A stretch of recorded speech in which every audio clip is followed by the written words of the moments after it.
VIP culture ఎప్పుడైనా విన్నారా? కొంతమంది వినుంటారు, కొంతమంది వినుంటారు. విఐపి కల్చర్ అంటే సమాజంలో మనకంటూ ఒక ప్రత్యేక స్థానం. నేను పవర్లో ఉన్నాను, నేను రాజకీయ నాయకుడిని, చోట అవ్వచ్చు, పెద్ద అవ్వచ్చు, ఎన్నికైనోడు అవ్వచ్చు, లేకపోతే మాజీ అవ్వచ్చు, కానీ నాకు ఒక ప్రిఫరెన్స్, నేను ముందంజలో ఉండాలి అని అనుకునేవాడే ఈ విఐపి కల్చర్ డిమాండ్ చేస్తాడు. ఈ విఐపి కల్చర్ని ఇండియాలో ఎప్పుడో బ్యాన్ చేసేసారు. అదేంటే లాల్ బట్టీస్ వెహికల్ పైన లైట్స్ ఉంటాయి చూసారా, ఆ లైట్స్ అన్ని బ్యాన్ చేశారు. ఓన్లీ స్పెషల్ వెహికల్స్ మాత్రమే అలౌ చేశారు. వెహికల్స్ మాత్రమే, ఎమర్జెన్సీ సర్వీస్ వెళ్ళే వెహికల్స్కి మాత్రమే అలౌ చేశారు. అదేవిధంగా సైరన్స్ కూడా బ్యాన్ చేశారు. కాకపోతే మన ఊర్లో ఎన్ని వెహికల్స్ సైరన్ వేసుకుని వెళ్తున్నాయో తెలుసు కదా మీకు. మళ్ళీ వీళ్ళు వచ్చిన మనం తప్పుకోవాలి, ఆడు కొడతాడు సైరన్, మనం తప్పుకోవాలి. ఉన్నా ఎదర స్పేస్ ఉన్నా లేకపోయినా, రోడ్ పక్కన బరం ఉన్నా లేకపోయినా, చెట్లోనో తొప్పులోనో మనం వెనక్కి పక్క వెళ్ళిపోవాలి. వీడు వెళ్ళిపోతాడు, వీడు కొడుతూ ఉంటాడు వెళ్ళే వరకు. అది విఐపి కల్చర్. దీన్ని బ్యాన్ చేశారు.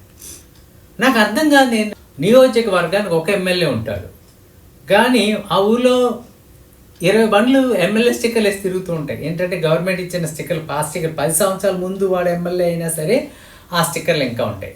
అవి సరిపోక వాడు బామ్మర్ది బండికి, తాతగారి బండికి, వాడు మామగారి బండికి, వేలు విడిచిన మేనమా బండికి కూడా ఉంటుంది అనమాట. ఆ స్టిక్కర్ లేకపోతే స్టిక్కర్ షాప్కి స్టిక్కరింగ్ ఏం చేస్తాడు ఎమ్మెల్యే అని అంటే ఇంకెక్కడ ఆపకూడదు అనమాట. టోల్గేట్ల దగ్గర ఏ స్టిక్కర్లతోనే ఫైట్ అనమాట మళ్ళా.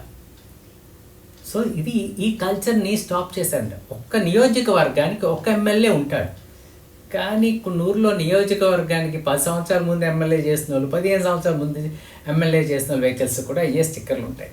అంటే విఐపి కల్చర్ ఉంటాయి.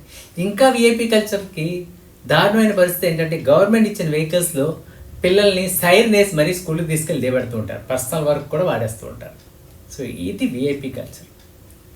ఈ కల్చర్ని ఎప్పుడు స్టాప్ చేస్తాం, మనం ఎప్పుడు మారుతాం అన్నది ఇంకా ప్రశ్నగానే మిగిలిపోయింది.